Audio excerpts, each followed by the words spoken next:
Football's fun and it's great, but it's not just a game to me. Like, this is real deal. This is not, it's not life or death, but that's how serious I take it. I'm ready to die for it. Yeah. I ask a dude, if you ain't ready to, like, are you ready to die for it? Game day? And if they be like, ain't no fear. But if they look at you and they're like, ready to die for it, I know I'm better than you. Oh, yeah.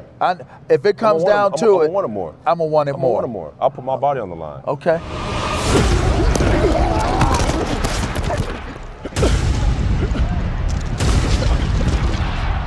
What's up, everybody? LaVar Arrington here, back with another exciting edition of Up on Game presents Conversations with a Legend.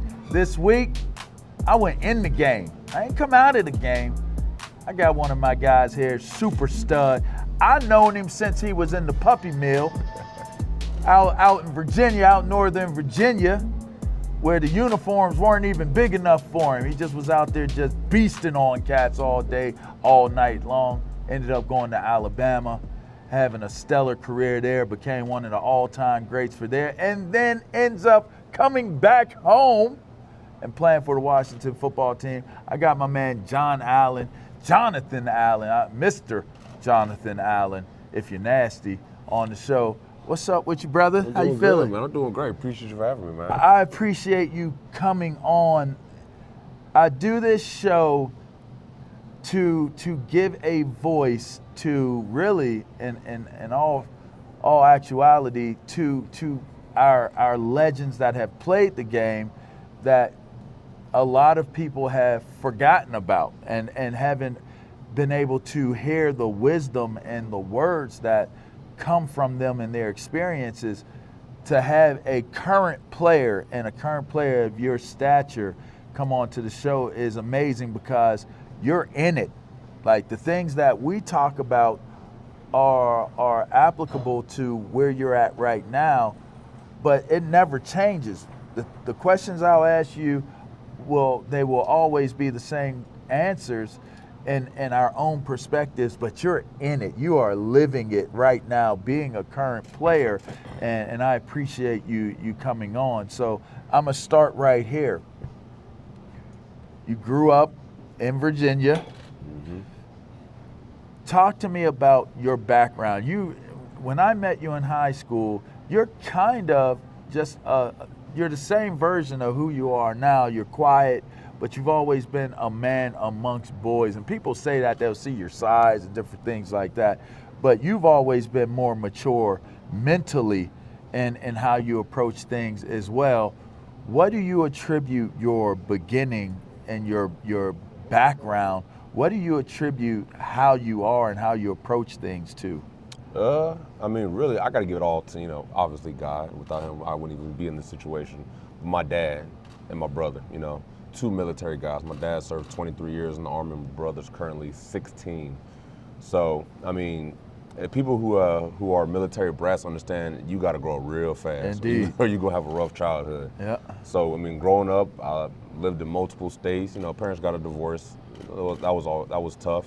But it really just matures you quickly. When one thing that I always like to tell people who went through adversity or a struggle is people look at their struggle and they feel bad for themselves, like feel sorry for themselves. Coach Saban would always say you have the poor me's.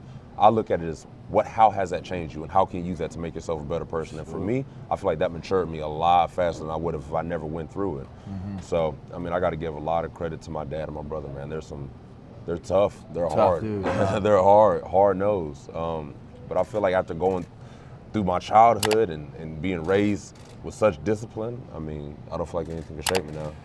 I used to tell people would be like, man, you seem like you made it look so easy when you were playing the game. And while I was in high school, it's like, oh, you're bigger than everybody. You're stronger than everybody. So it should have came easy for you. And I tell people, the things I did, you would never even imagine or think to do. I got up early before school and worked out. I got up and ran before I went to school. Yep. I went to the gym after school. I ran after school. I did so many things to push my body to be better, to be more. But then I also would sit with my dad and we would spend Fridays and Saturdays and Sundays just watching film. My dad couldn't run with me. Military, wounded warrior, lost both his feet in Vietnam in an ambush fight. Never ran with me. But we would watch film and he would challenge me to do things and to push myself to the outer limits.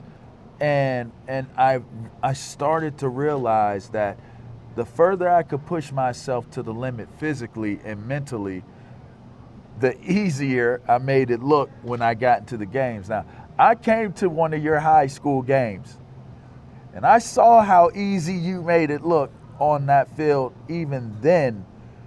Was there anything to your approach that played a part in why you were able to be so dominant? Or was it just a matter of, I got up, I worked when I was supposed to work, and I did what I needed to do, and that was my regiment? You know, that's tough. I feel like you have some guys who are just so physically gifted, they can do that. Mm-hmm. But unless they develop like that work ethic, they'll fizzle out. Some will fizzle out in college, and if you're that gifted, you might make it to NFL without working hard, but eventually it's going to catch up. It's gonna catch up. Now you look at the greats, those are guys who are physically gifted and they have the work ethic. But it's funny because people who don't know football, they just say, a guy like Michael Vick, I'm just going to use him as an example. Sure. That's the guy, he's so quick, so fast, he's just better than everybody. You only see what he does on Sunday. That's right. Coach Saban used to say, you don't do something until you get it right. You do it until you can't get it wrong. Wow. And it looks easy because that person has done it so many times. It's like saying your name. You don't have to think about saying your name. You just know it. That's right. And when I've played a double team so many times in practice, come game time, I'm not even thinking. I'm reacting. You know, I go back and watch a film and I don't even realize I did a certain move because I've done it thousands and thousands of times. Not during that week of practice, but in that off season. And then you build years upon each other. So. Like I said, for the normal fan who doesn't know a lot about football and like watches football only by watching the football, they only see the product on Sunday.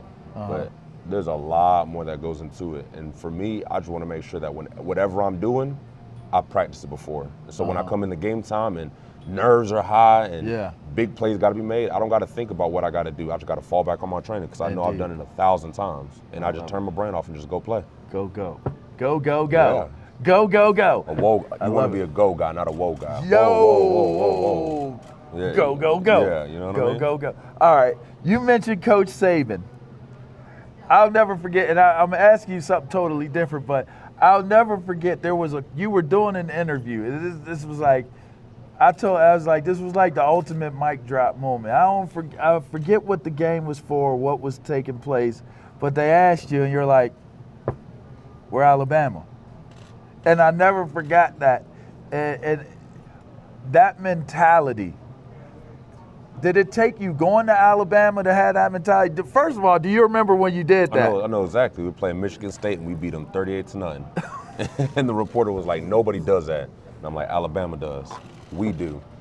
I've always had that mentality. Okay. But the thing about Alabama and in your time, Penn State, when you go there and you surround yourself with that many alpha males, it just helps grow your confidence. That's what it is. You know what I mean? Right. I know that if a player played at Alabama, he's got to be made of something. Because you can't make it 4 years there and come out on top and be weak mentally and physically. Because there's nothing but alpha males and dogs there. And I've seen guys get chewed up and spit out. And goodbye. And never to be seen again. Couldn't make it, couldn't handle it. So when you go there and you have a coach like Coach Saban, who is, I love him to death. Hard-nosed, cares about his players, but that's one guy you don't want to get in his doghouse. Right. It's bad. You don't make it out, do you? And no.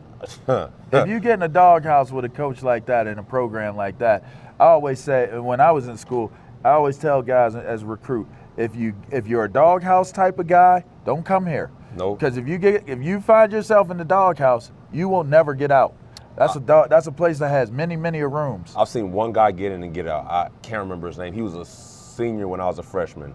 And I remember somebody telling me the story. He was a freshman and bomb receiver, ended up playing like 4 or 5 years in the NFL. Okay. And he caught a long bomb and he flipped in the end zone. And Coach Saban didn't play him until his junior or senior year. It took him like a year, 2 years to get out of his doghouse. But at Alabama, not one player is more invaluable than the entire team. Right. So you're going to do it his way. And if you're not, you won't be there or you won't play. Right. And you won't be happy. So and you won't be happy. NIL. It wasn't there when you were in school. Now it's close because it's close. just missed it. You missed it. A lot of people say defensive linemen, linebackers, they're not going to benefit from the NIL. I say they're a lie. How would you approach branding? How would you approach how you do your business if you were going to school right now? I'm John Allen. NILs are available. How do you handle that? I think it's different. When you go to college, some guys have aspirations, and everyone has aspirations of playing to the league. Some guys have more chance than others. Sure. For me, I went to Alabama because I felt they were the best program and the best university to not only test if I could compete at a high level with the best of the best, but get me to my goals. Mm-hmm. So for me personally, and this is not what other people are probably gonna do, I would take a deal that was enough money and comfortable for me and focus on playing football. It's kind of like the NFL. You have some guys who focus on making so much money outside of football that they forget about the game. Yeah. And if you play good football, you'll get as much money as you want to. Yeah. But you got to play good football. Yeah. So for me, it's good to have that like security for families back home if they need it, and for yourself. I mean, I'm probably the same. When we both when I got to Alabama, I was getting $100 a month. My phone bill was $70 a month, so I was leaving $30. So it's not a lot. Yeah. But at the end of the day, we're there to play football and really get to the league. Right. That NIL money is good, but that's nothing compared to what you can make in the league. And I don't want kids to miss chances to go play in the NFL trying to get all the money they can now, because that's quote unquote chump change as opposed to what you can get. Yeah. So you just got to prioritize, and that's when it comes down to having good people in your corner, having a coach who, I don't know. It's tough. Did you sell jerseys? Did they sell your jersey when you was in school? Oh, they definitely did. Could you imagine? And funny story. See, I would have wanted my residual from my jerseys. Like I don't need no companies to come give me. Just give me a residual on my jerseys. So what a lot of college kids don't know is a scholarship is a 1-year deal. Yes, it's not a 4-year deal. It's a year-by-year contract. And when you see guys transfer, a lot of time the coach is telling these kids like, you need to transfer. We're not re-upping you, right? And what they would do is they would bring the whole team into the facility or the stadium, not the stadium, but the auditorium, and you would sign all these papers for your scholarship. Right. Yeah. It wasn't until my senior year. That we actually read some of the stuff in that. They can open up your mail. Yeah. They give authorization to sell your jerseys. Yeah. So guys like me, Eddie, Ruben, right. We didn't sign some of the stuff that allowed them to sell our jerseys. Oh. So our senior year, you couldn't buy our nameless numbered jerseys. Right. So I thought, that's interesting because they never really make mention of that. They never really tell you about that. Most kids probably don't even know that a scholarship is a 1-year deal. Yes. And you cannot get your next year a scholarship for whatever reason. Now, coaches don't do it because it's a bad look on a university if you don't. But I've seen guys be told, you need to find a transfer. We've seen it. You need to transfer. Or they'll tell you in practice, I'm going to put you on the bus that brought you, same exact bus that brought you here. I'm going to put you on that bus and send you back to where you came from. Exactly. Like we've heard it all. Oh, yeah. So if you're giving advice to a young dude, you're saying find something to be comfortable but maintain the game. Because to me, I look at this NIL thing and I say to myself, social media, NIL, if you create your plan, your ecosystem, so to speak, my ecosystem would have been I'm playing ball. Mm-hmm. I want to get my education, but I want to play ball. How do I maximize monetizing my education and playing ball? And that there's questions, there's things I don't know that really would help if for me now thinking about it, well, that's easy. Marketing team, right. Agency, but in college, it's like you don't have that. You have the university, but they're also doing it for the entirety of the team. But what if we knew we could leverage the university? What if we told the university, I'll come here, but that marketing team that we have for our team, they need to dedicate some time to Jonathan Allen. I agree. But then you get into the question of not all kids think like that. So I know we were talking earlier, do you need to get an agent going into college to negotiate on your behalf? What do you do? That is why we're doing Conversations with a Legend. Because cats need to know what they need to do. They don't know. They don't know. Yeah. And listen, my thing is, The answer is no, you don't need to get an agent. Yeah. You do not need to get an agent. But what you do need is to educate yourself on what branding represents. What does because ultimately I always say, when you play ball, if you're able to make it to the league, that is your investment. 100%. All these people running up on you telling you, oh, you need to put money into this. You need to put money into that. You can quadruple and this with your money. What do you need to quadruple your money for? You're straight. My play on the field is my stock. You already hit what your home run. What I'm paid in salary is my stock gaining its value. That's it. I don't have to try to find the value in anything else. Yep. So if what I'm doing, if I do have that, I think that would be brilliant to get a deal. And if your first deal, because when you do business, you take that money and you put that business back in, or you put that money back into your business to grow the infrastructure and the bandwidth of your business so that it can grow and be what it's supposed to be. I would take one of those deals and I would say, I do want my own personal marketing team because I don't want to have to worry about this, right? Yeah. If I have homework, I have signings. You could probably generate enough money just off of the autograph, memorabilia that you would sign. Huh. Now that's going to be managed because you know what? They got us signing stuff anyway. They got us doing the spring game. I don't know if they did it when you were there. Oh my God! You the sit spring down game in the entire field, and fans rush up and for hours signing stuff. And that's money. And that's and that's money. I have signed. So all right. So my first autograph, John, was LaVar Arrington, legible number 11. Right. That's changed. That changed real quick. By my junior year, by the end of my sophomore year, I was LA 11. There was a point in time in my college career where I just signed LA 11. And then when I got back to the league, I put L Arrington 11, and it's not really legible. Yeah. But think about if I have a plan and I got to go sit, like, okay, I'm going to go sit in this terminal, I'm going to say, but I get $2, $3, $5. Hell, if I'm John Allen and I'm in my last years, I get $10 from you, the school that's doing this event, for every autograph that I sign. Now, mind you, my senior year at Alabama. How many you signed? The number could be wrong. And it could be off on the low end. And I'm not even talking. I'm talking about for the national championship. I think the school brought in like $250 million. So I mean, it's not like the school's losing any money by. Give me 5%. Give me 5% of that 200. Man, give me 1%. Give me 1% of that 250 million. It's for a game. No, I have teammates who played in 4 straight national championships. So you can only imagine how much money the university brought in for that. That's only the national. Not the bowl games. How many autographs did y'all sign for the bowl game? Did y'all sign balls? I know y'all had stuff y'all had to sign. I mean, you get so numb to it. Like you come in, you don't even pay no attention to it. You get your food, sign this ball. All right, whatever. You don't even think about it. That wasn't even a thing. Like I should be getting paid. You gone to the Pro Bowl? You've been to the Pro Bowl? First one this year.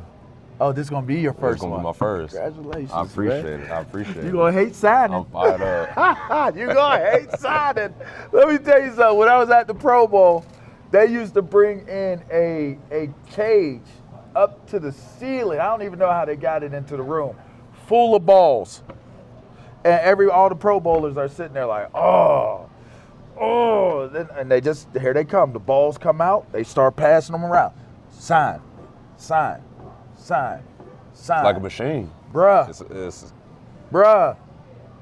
Crazy. So anyway, the point is that we're taught in the game that every inch matters.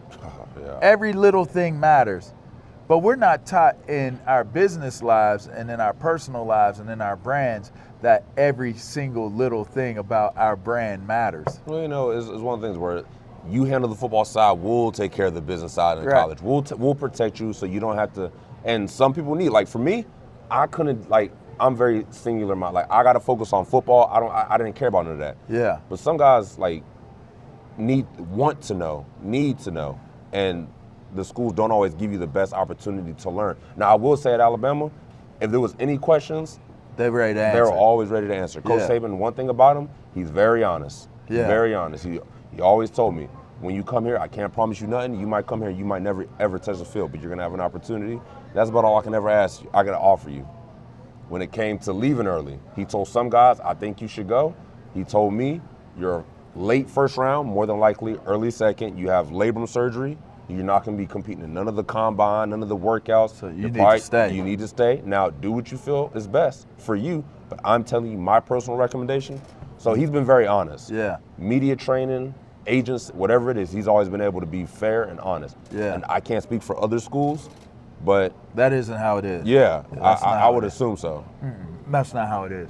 And that's good. And I know Coach Saban, and I have an affinity, fine respect for him.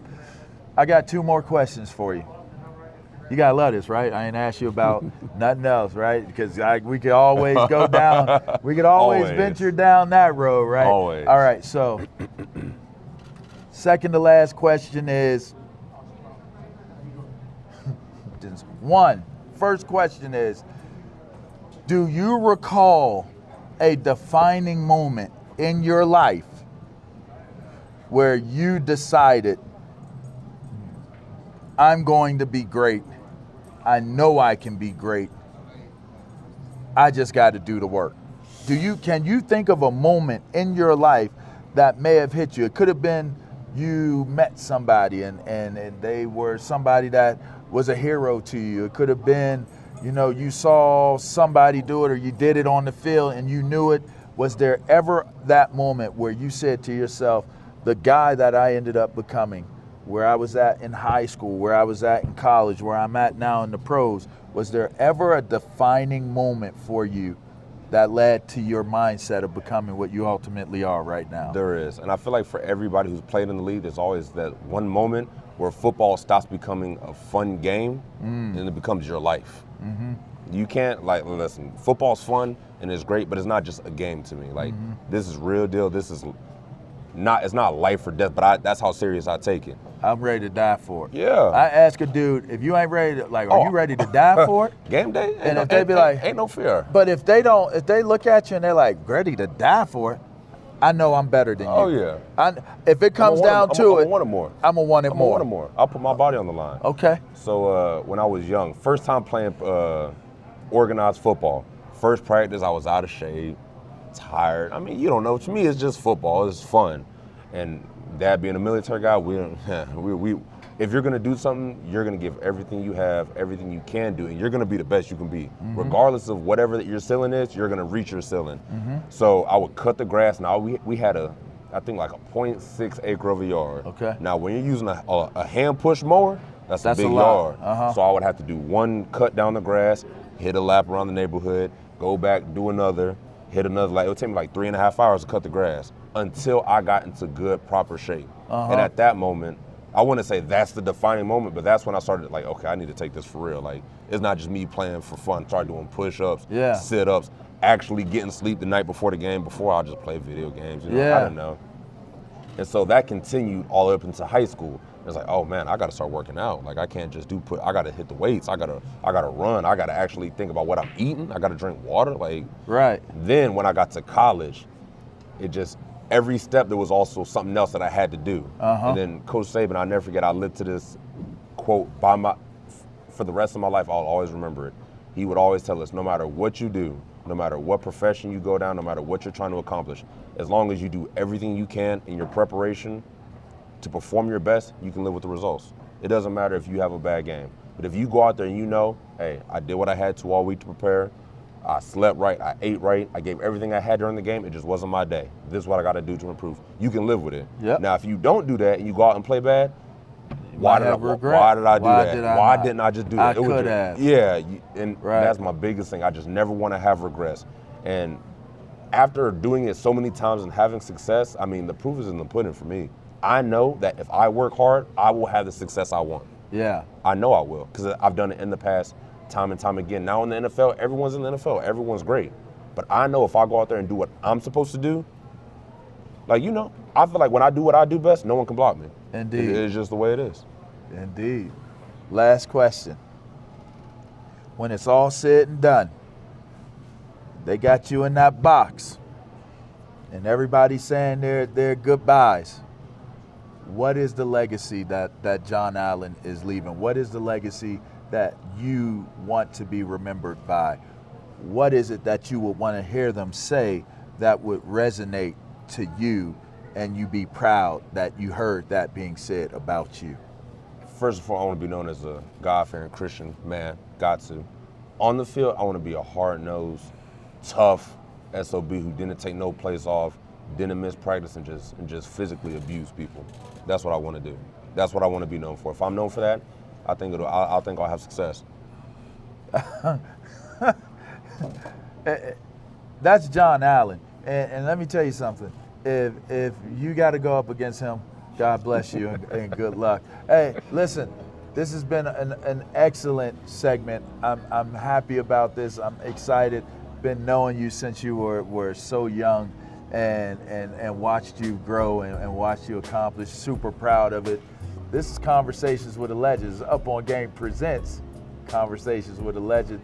A legend already, and continuing to build that legend. John Allen, appreciate having you on, my brother. I appreciate you. Continued success, yes, and sir. Good luck to you. All right, till next time. Make sure you subscribe. Make sure you look at the YouTube page. Make sure you hit the podcast, wherever it is you get your podcast from, all right? We just making sure we hit you with all the real facts, straight facts, Up On Game. We'll be back.